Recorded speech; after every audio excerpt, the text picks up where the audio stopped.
रात के 11 बजते ही कृष्णापुरम रेलवे स्टेशन सन्नाटों से भर जाता था। यहाँ कोई इंसान तो क्या परिंदा भी पर नहीं मारता था, क्योंकि कहा जाता है कि रात के 10 बजने के बाद इस स्टेशन पर कुछ ऐसा होता था जिसकी किसी को उम्मीद भी नहीं होती थी। कुछ ऐसा ही हुआ अमन और रचना के साथ। अमन अपनी नई नवेली दुल्हन रचना के साथ शहर जाने के लिए रेलवे स्टेशन पर ट्रेन का इंतजार कर रहा होता है। तभी रचना अमन से कहती है, अमन जी, मुझे बहुत डर लग रहा है। पूरा स्टेशन सुनसान पड़ा है। यहाँ कोई तो होना चाहिए था ना। माय डियर वाइफ, तुम इतनी परेशान क्यों हो रही हो? मैं हूँ ना। वैसे भी मैंने कुछ देर पहले ही पता कर लिया था कि ट्रेन 11:30 बजे तक आ जाएगी। तुम घबराओ नहीं। ठीक है, लेकिन फिर भी मुझे यहाँ अजीब सा लग रहा है। रचना ने अभी ये कहा ही था कि तभी वहाँ एक भूतिया दूल्हा अमन और रचना के पास आ रहा होता है। भूत, भागो यहाँ से।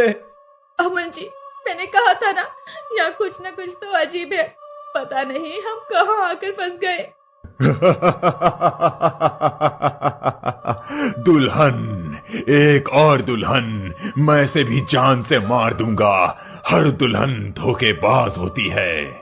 ये कहकर भूत रचना का गला पकड़ लेता है। छोड़ दो, मुझे छोड़ दो। मैंने तुम्हारा क्या बिगाड़ा है? अभी तो हमने अपनी जिंदगी की शुरुआत की है। छोड़ दो मेरी पत्नी को, छोड़ दो। हम तो बस ट्रेन के आने का इंतजार कर रहे थे। हमने तुम्हारा क्या बिगाड़ा है? तुमने नहीं, लेकिन ये दुल्हनें, ये लड़कियां सभी धोखेबाज होती हैं, जो लड़कों को प्यार के जाल में फंसाकर मरने पर मजबूर कर देती हैं। हमें जाने दो, मैं आपसे अपने जीवन की भीख मांगती हूँ। नायक नहीं, खलनायक हूँ मैं। जुल्मी बड़ा दुखदायक हूँ मैं। इस प्यार की तुझको क्या कदर, इस प्यार के कहाँ लायक हूँ मैं। इस तरह गाना गाते हुए भूतिया दूल्हा रचना को अपने हाथों से गला दबाकर मार देता है। तुमने ये क्या किया? मेरी जिंदगी शुरू होने से पहले ही खत्म कर दी। तू जिसे अपनी जिंदगी समझ रहा था, वो तेरी मौत थी। मैंने तेरी जान बचाई है। ये कहते हुए वो भूत वहाँ से गायब हो जाता है और अमन रोता रहता है। ऐसे ही सुबह हो जाती है। रोजाना की तरह आज भी रेलवे स्टेशन पर एक दुल्हन की लाश सभी को देखने को मिलती है। वहाँ के लोग ऐसी घटना से वाकिफ थे, लेकिन ये किसी को नहीं पता था कि आखिर कौन और क्यों इन दुल्हनों को मौत के घाट उतार रहा है। ऐसे ही एक नया जोड़ा शादी करने के लिए ट्रेन से सफर कर रहे थे। अनिल, अब हम भागकर शादी कर तो रहे हैं, लेकिन ये मुझे बिल्कुल भी अच्छा नहीं लग रहा। अच्छा तो मुझे भी नहीं लग रहा शीतल, लेकिन क्या करें? तुमने और मैंने अपने परिवार को मनाने की बहुत कोशिश की, लेकिन आखिर में क्या हुआ? उन्हें तो बस अपनी इज्जत और अपना गौरव दिखाई देता है। सही कह रहे हो अनिल, लेकिन तुम मुझे छोड़कर जाओगे तो नहीं ना कहीं भी? मैं तुमसे बहुत प्यार करती हूँ। नहीं शीतल, मैं तुम्हें कभी छोड़कर नहीं जाऊंगा। हमें बस एक दूसरे से मौत ही अलग कर सकती है। दोनों अभी ऐसी बातें कर ही रही होती है कि तभी अचानक से एक आवाज आती है। तुम्हें मैं कर दूंगा अलग, इस लड़की को मौत की नींद सुलाकर। कौन है? कौन है? किसने बोला? अनिल, मुझे बहुत डर लग रहा है। मैं तुमसे दूर नहीं जाना चाहती। शीतल ने भी इतना बोला ही था कि तभी वहाँ पर भूतिया दूल्हा आ जाता है और कहता है, एक और धोखेबाज लड़की जो झूठे साथ जीने मरने की कस्में खा रही है। तू भी इस लड़के को मेरी तरह मरने के लिए छोड़ देगी। ये कहते ही वो भूत शीतल का गला पकड़ लेता है और अपने नुकीले नाखूनों से उसकी गर्दन में वार करता है, जिसके कारण शीतल वही मरने की कगार पर होती है और अपनी आखिरी सांसें गिन रही होती है। एक और मजनू की मौत होने से बचा लिया, मैंने तेरी जान बचा ली। तुमने मेरी जीते जी दुनिया उजाड़ दी। मैंने जिसे बेइंतहा चाहा, तुमने उसे ही मार दिया और कहते हो कि तुमने मेरी जान बचा ली। तुम एक शैतान हो और कुछ नहीं, बस। नहीं नहीं नहीं, तुम मुझे ऐसा मत कहो। तुम कुछ नहीं जानते हो इन लड़कियों के बारे में। मैं बताता हूँ अपनी दर्द भरी दास्तां, फिर तुम्हें पता चलेगा कि लड़कियां कैसी होती हैं। आज से 15 साल पहले मेरी जिंदगी बहुत ही हसीन और खुशियों से भरी हुई थी। कैलाश और हिमानी एक ही कॉलेज में पढ़ते थे। दोनों एक दूसरे से प्यार करते थे। लेकिन ये वो समय था जब जात पात बहुत ज्यादा मायने रखती थी और ना ही मोबाइल था और ना ही न्यूज चैनल। हिमानी, हम दोनों के प्यार का क्या होगा? माता पिता मानेंगे क्या? एक बार बात करके तो देखो, अगर नहीं मानेंगे तो हम कोई दूसरा रास्ता निकाल लेंगे। दूसरा रास्ता कौन सा है? दूसरा रास्ता ये है कि साथ अगर जी नहीं सकते तो मर तो सकते हैं ना। मैं तुम्हारे बिना नहीं जी सकती। ऐसा मत बोलो, हम घर से भाग जाएंगे। तुम कल कृष्णापुरम रेलवे स्टेशन पर आ जाना और मैं भी आ जाऊंगा और हम आगरा एक्सप्रेस से दिल्ली चले जाएंगे। वहाँ कोई हमें रोकने टोकने वाला नहीं होगा।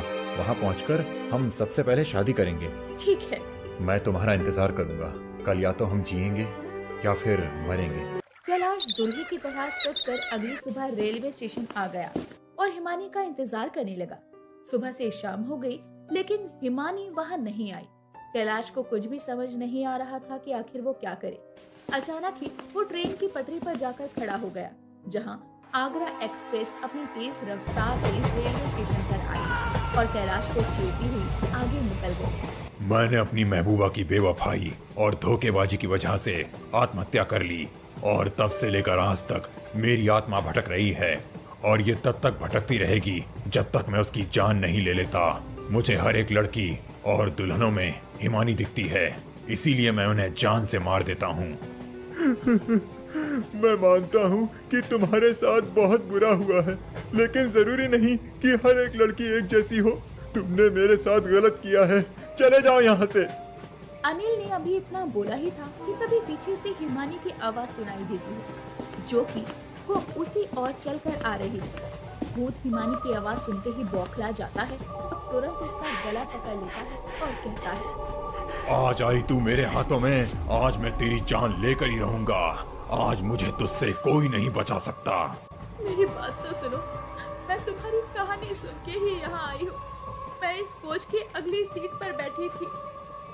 तभी भूत गाते हुए कहता है, वफा नाराज आई तुझे ओ हर जाई, मुझे ओ बेवफा जरा ये तो बता, तूने आग ये कैसे लगी। वफा नाराज आई तुझे ओ हर जाई, दौलत के नशे में तूने मुझे अपनी नजरों से दूर किया। मेरे प्यार का शीश महल तूने एक पल में चूर किया। मुझे देखे गम ऐसे करके सितम, तूने मेरी वफा ठुकराई। वफा नाराज आई तुझे ओ हर जाई। हिमानी ने तुम्हारे बारे में बताया था, तुम्हारा नाम कैलाश है। इसमें हिमानी का कोई कसूर नहीं है। उसे एक बार बोलने का मौका तो दो कि आखिर उस दिन क्या हुआ था। हाँ भूत अंकल, मेरी मम्मी को छोड़ दो, वो बहुत अच्छी है, मैं आपसे रिक्वेस्ट करती हूँ। पिंकी की मासूमियत भरी बातें सुनकर भूतिया कैलाश हिमानी का गला छोड़ देता है और कहता है, बोलो, क्या बोलना चाहती हो? कैलाश, उस दिन मेरे पिताजी ने मुझे कमरे में बंद कर दिया था, लेकिन फिर भी मैं जैसे तैसे उस रात वहाँ आई थी। मैंने तुम्हें उस रेलवे स्टेशन के चारों तरफ बहुत ढूंढा, लेकिन तुम मुझे कहीं दिखाई नहीं दिए। मैंने कई महीनों तक तुम्हारा इंतजार किया, लेकिन फिर भी तुम नहीं आए। मुझे लगा कि तुम मुझे धोखा देकर कहीं चली गई। तुम्हें लगा कि मैंने तुम्हें धोखा दिया है। बस इसी उलझन में हम दोनों रह गए। मुझे माफ कर दो, मैंने तुम पर शक किया। वैसे ये प्यारी बच्ची और ये आदमी कौन है? ये किशन जी है, जिनसे मेरी शादी हो गई है, और ये पिंकी है, जो मेरी बेटी है। हिमानी, काश मैंने उस दिन तुम्हारा और इंतजार किया होता, तो आज हमारा हंसता खेलता परिवार होता। मैंने आज तक बहुत सी लड़कियों और दुल्हनों की जान ली है, और ये लड़की शीतल भी मौत की कगार पर है। तुम इसे अगले स्टेशन पर अस्पताल में एडमिट करवा देना, इसकी जान बच जाएगी। वहीं तुम मुझे मुक्त कर दो। पर कैसे मुक्त होगे तुम? मुझ पर गंगा जल की कुछ बूंदें डाल दो, मेरी आत्मा को मुक्ति मिल जाएगी। जिसके बाद हिमानी भूत पर गंगा जल की कुछ बूंदें डाल देती है, जिससे कैलाश को मुक्ति मिल जाती है। वहीं अब कृष्णापुरम रेलवे स्टेशन और ट्रेन के अंदर कोई भी हादसा नहीं होता और अब फिर से सब कुछ ठीक हो जाता है।